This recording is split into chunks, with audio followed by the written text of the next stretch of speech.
Foli ni walimano an b'o kɛ k'o di bɛɛ lajɛlen ma nin waati in na bi ye juma ye mai kalo tile 5 san 2023 ni ye an ka dɔnkiwari waati seli an ka bi dɔnkiwari kɔnɔna la jamana ɲɛmaaw olu ye laseli fila kɛ laseli fɔlɔ u bɛ tali kɛ kalafili min ni o kan ka labɛn an ka jamana kɔnɔ min ni o ye référendum ye awɔ ani ayi ka b'o la laseli filanan a bɛ tali kɛ gɛlɛya min ye burukinakaw yɛrɛ kɔni sɔrɔ jamana ɲɛmaa ye foli kɛ ka ɲɛsin burukina jamana yɛrɛ kɔnɔ ma halisa an bɛ to an ka bakurubaw kɔnɔna la Tɔnbukutu moto 200 min kun bɛnna yen nɔ a yira k'a fɔ ko moto in a kun kɛ commerçant dɔ de kun ta don Gawo an bɛna da don fɛnɛ la ka wale kɔnɔna la MINUSMA olu ka tagaliko kuma min yɛrɛ kɔni bɛ sen na Mohamed El Mawlud Ramadan ni ale sema yɛrɛ kɔni kumasentigi ye olu kɔni ye lajɛ k'o kɛ diɲɛ dɔ n'a sɛbɛkɔrɔ dɔ fɛ n'o ye titre ye an bɛna da don fɛnɛ la ka wale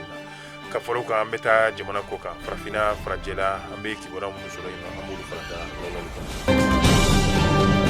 i b'a fɔ an y'a fɔ cogoya min na an ka bakurubaw kɔnɔna la référendum ni o ye ayiwa jamana sariya sunba kura min ni ale yɛrɛ kɔni kan ka bila sen kan i b'a ye k'a fɔ jamanadenw olu kɔni bɛna u tɛgɛ nɔ bila la ka bɛn ni juin kalo tile 18 n'o ye kalo kura yɛrɛ kɔni ye ayiwa a vote yɛrɛ kɔni o bɛ kɛ ni awɔ ani ayi de jamanadenw olu yɛrɛ kɔni bɛ ɲininka min b'a la min t'a la a bɛɛ lajɛlen kɔni ka se ka hakilina yɛrɛ kɔni fɔ yaasa ka se ka min bɛ tali kɛ o référendum yɛrɛ kɔni na kɛrɛnkɛrɛnnenya la jamana sariya sunba kura a kɔnɔ kuma k'o fɔ maaw ɲɛna o de bɛ kɛ sababu ye campagne bɛ dayɛlɛ ayiwa o campagne o de ye ka se ka yaala an ka dugu n'an ka duw kɔnɔna la ka se ka laseli yɛrɛ kɔni kɛ min b'a to jamanadenw olu bɛ bɔ ka taa u ka kalafili baaraw kɛ o bɛ daminɛ kabini juin kalo tile 2 ka taa bila juin kalo ayiwa tile 10 ani ka daminɛ juin kalo tile 12 la a kɛ to b'a la nka nin bɛɛ lajɛlen de kɔni kɔfɛ juin kalo tile 11 min ye finitigilakaw ye olu yɛrɛ kɔni bɛ taa u ka kalafili baaraw kɛ yanni juin kalo tile 18 yɛrɛ kɔni cɛ halisa an bɛ to o laseli kelen kɔnɔna la Mali jamana ɲɛmaaw olu kɔni ye ayiwa jateminɛ k'a ye Burkina olu ye laseli kɛ laseli min b'a yira k'a fɔ u ka dugu min bɛ ko Karama bingali wale yɛrɛ kɔni ye olu yɛrɛ kɔni sɔrɔ o kama ka bɛn ni mai kalo tile 4 ye jamana ɲɛmaaw olu fana ye laseli kɛ n'o ye tasibila foli ye ka ɲɛsin Burkina jamanadenw ani a jamana ɲɛmaa yɛrɛ kɔni bɛɛ lajɛlen ma ka d'a kan bingali wale min y'u ka dugu min sɔrɔ n'a bɛ fɔ a ma ko Karama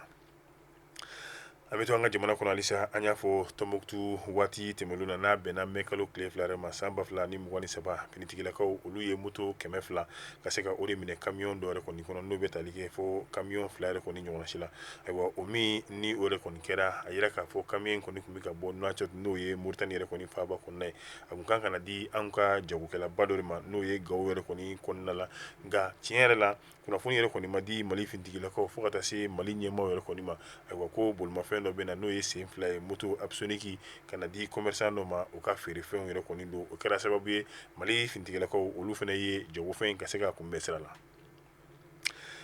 MINUSMA olu ka tagaliko kuma ka bɔ anw ka jamana kɔnɔna la Mohamed El Mawlud Ramadan ni ale sema yɛrɛ kɔni kumasentigi ye ayiwa ale y'a yira k'a fɔ MINUSMA yɛrɛ kɔni ka tagali k'a bɛna min ye gɛlɛyaba de don a bɛ fɔ min ma ko accord pour la paix ni o kan ka kɛ olu yɛrɛ kɔni ka jɛkulu ani jamana yɛrɛ kɔni cɛ n'o ye Mali yɛrɛ kɔni ye i b'a ye k'a fɔ sema a ma ɲɛmaaw olu kɔni ye lajɛ dɔ kɔni labɛn an y'a fɔ diɲɛ dɔ n'a sirakɔrɔ fɛ n'o ye Twitter ye ka bɛn ni alamisadon ye mai kalo tile 4 san 2023 nin kɛra min bɛ tali kɛ kunnafoni la kunnafoni a bɛ tali kɛ kɛrɛnkɛrɛnnenya la an bɛ ka bɛn min yɛrɛ kɔni ɲini an ka jamana yɛrɛ kɔni kɔnɔna la Atayi Ag Mohamed ni ale ni porte parole Mohamed El Mawlud Ramadan olu de kɛra min ye baabu sentigiw yɛrɛ kɔni ye olu kɔni kun bɛ ka ayiwa min ye ɲɛfɔli kɛ kɛrɛnkɛrɛnnenya la ayiwa hakilina mun bɛ yen bi n'o bɛ tali kɛ MINUSMA yɛrɛ kɔni ka tagali la ani a bɛna gɛlɛya min yɛrɛ kɔni don min bɛ sen na n'a bɛ fɔ o ma ko processus min yɛrɛ kɔni bɛ sen na n'o ye accord pour la paix yɛrɛ kɔni ye i b'a ye k'a fɔ bɛn ayiwa ani keleya min n'an b'o yɛrɛ kɔni laɲini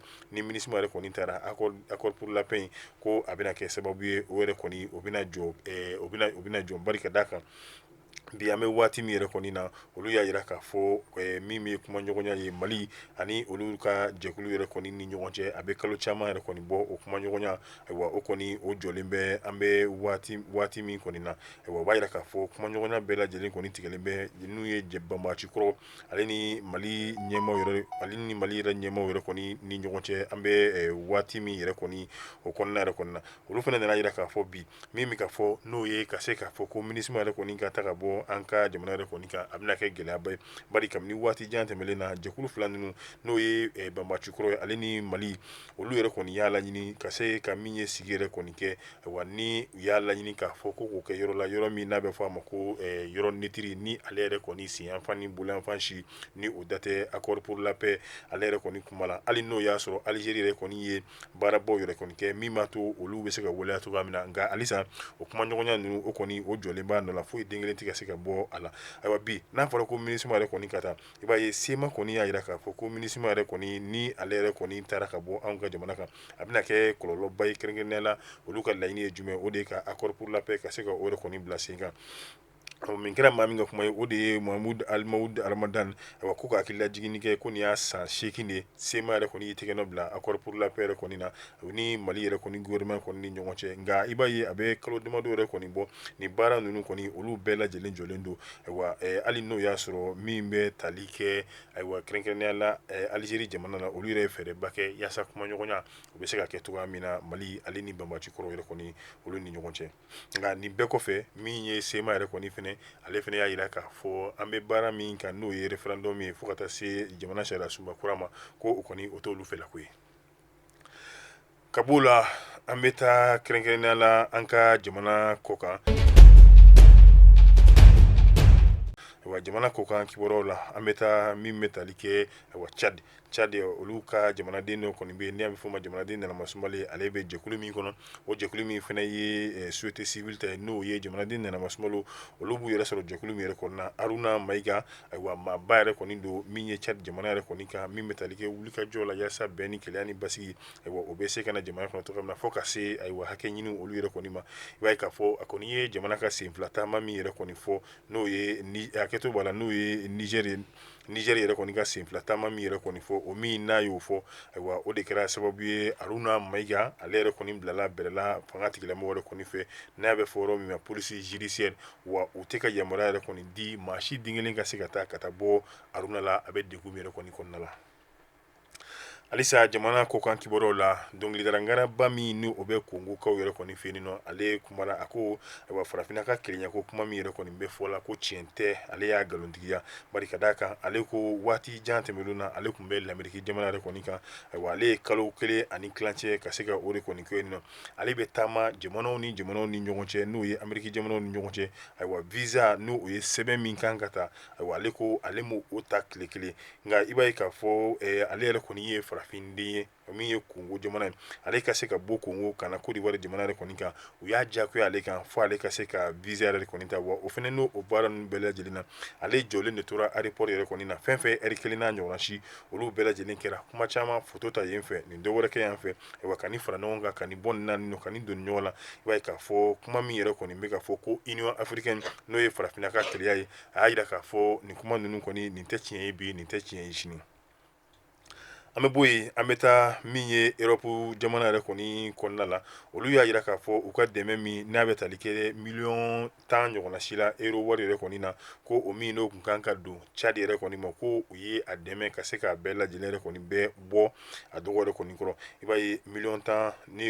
euro wari ye o de kun kan ka di min bɛ tali kɛ Tchad finitigilakaw yɛrɛ kɔni ma Union européenne n'o ye nanzaraw u ka jɛkulu yɛrɛ kɔni fɛ ko nin baara ninnu bɛɛ lajɛlen kɔni bɔra a dɔgɔ kɔrɔ bari ka d'a kan miliyɔn 10 min yɛrɛ kɔni bɛna di u ka finitigilakaw ma yaasa ka se ka u yɛrɛ kɔni dɛmɛ o min n'o bɔra a dɔgɔ kɔrɔ ka sababu yɛrɛ kɔni kɛ jumɛn parce que bi an bɛ waati min na Tchad ale ni Allemagne jamana olu tɛ bɛnna min kɛ gɛlɛya min yɛrɛ kɔni b'o olu ni ɲɔgɔn cɛ o de kɛra sababu ye nanzara jamanaw olu jɛra k'a fɔ olu ka miliyɔn 10 k'a tɛ ci Tchad yɛrɛ kɔni tɛgɛ kɔnɔna la